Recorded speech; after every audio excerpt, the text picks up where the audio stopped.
Study with Arun 04 में आपका स्वागत है। आज हम क्लास 10th में त्रिकोणमिति और उसके अनुप्रयोग का क्वेश्चन नंबर 5 बनाने जा रहे हैं।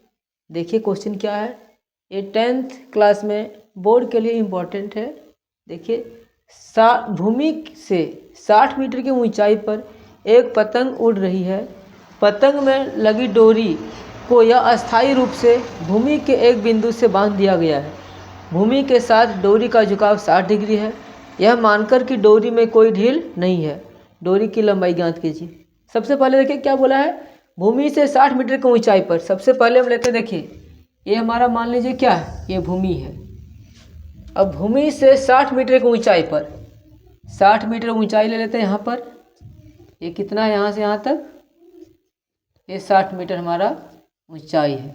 और यहाँ पर एक पतंग उड़ रहा है, इस तरह से है। यहाँ पर एक पतंग उड़ रहा है और पतंग में लगी डोरी को यह अस्थायी रूप से भूमि के एक बिंदु से, ये भूमि का एक बिंदु से या अस्थायी रूप से यहाँ से इसको क्या बोला है, अच्छा से बांध दिया गया है। और इसमें बोला किसी भी तरह का ढीला नहीं है। क्या बोला है, एक बिंदु से बांध दिया गया है।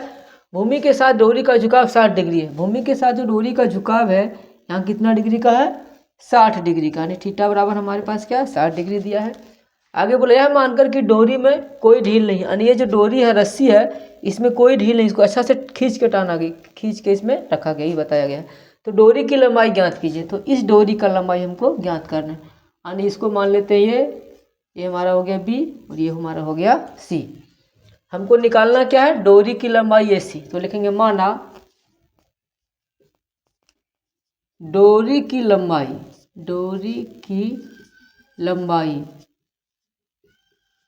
यानी डोरी का लंबाई क्या है, हमारा डोरी ये है, इसका नाम क्या है AC। और इसको हम लोग क्या मान लेते हैं, x मीटर। इस डोरी के लंबाई को हमने क्या मान लिया, x मीटर मान लिया, मान के चलो इसे x मीटर मान लिया। अब बोला है और क्या है, ये हमारा क्या है, यह है पतंग। भूमि से 60 मीटर की ऊंचाई, भूमि से पतंग की ऊंचाई क्या लिखेंगे, भूमि से पतंग की ऊंचाई ये क्या है, ये भी है। देखिए यहाँ पर नाम दिया है ना AB, यानी ये भी, और ये भी हमारे पास दिया है। कितना दिया है, देखिए 60 मीटर, ये 60 मीटर दिया है। तो हम लोग को डोरी की लंबाई निकालना, यानी डोरी की लंबाई AC यानी x निकालना है। अब लिखेंगे त्रिभुज ABC में, त्रिभुज ABC में, त्रिभुज ABC है, इसमें थीटा बराबर कितना दिया, देखिए थीटा बराबर 60 डिग्री।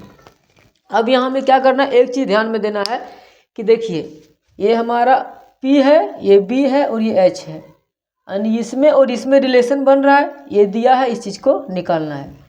अब देखिए ये हमारा क्या है, ये हमारा P है, ये B और ये H, और P और H में रिलेशन आ रहा है, और इसी में P दिया है और H, ये वाला निकालना है।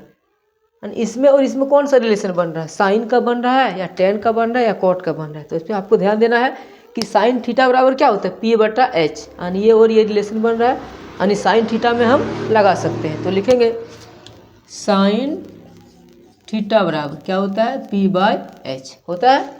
अब थीटा का मान यहाँ पुट करेंगे, ये जो थीटा का मान कितना है 60, तो यहाँ लिखेंगे साइन 60 डिग्री बराबर P/H। ये P हमारा क्या है, परपेंडिकुलर ये है, और इसका नाम हम लोग क्या रखें, AB है, तो यहाँ रखेंगे AB बटे H। हाइपोटेनस ये है, इसका नाम क्या है AC, A और यहाँ C, यानी करेंगे AC। अब इसका मान यहाँ रख देते हैं, क्या है, साइन 60 डिग्री का मान कितना होता है बताइए, √3/2 ये होता है। अब आगे देखिए AB का मान हमारे पास दिया है। देखिए AB की जगह क्या है, 60 डिग्री दिया है, यहाँ पर हम 60 डिग्री नहीं 60 मीटर है, 60 रखेंगे बटे AC को हम लोग क्या माने, x माने, यानी AC ही हमको निकालना है, x निकालना है। यानी √3 को x से गुना करेंगे, क्रॉस में गुना होता है, √3 को x से गुना करेंगे होगा √3x, और यहाँ पर क्या है 2 को गुना करेंगे 60 से, तो 2 गुना 60 हो जाएगा। √3x बराबर इतना है, इसीलिए x बराबर क्या होगा, ये √3 नीचे में आ जाएगा, 2 × 60/, √3 होगा। अब क्या है, √3 नीचे में है, इस √3 को हमको क्या करना है, हटाना है। यही ऊपर नीचे दोनों जगह इसको गुना कर देंगे,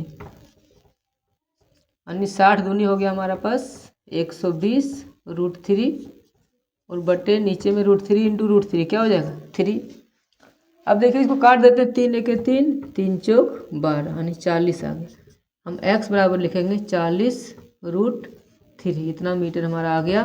क्या ये है हमारा डोरी की लंबाई। इसी तरह से और क्वेश्चन जानने के लिए हमारे चैनल को सब्सक्राइब करें, लाइक करें। Thank you.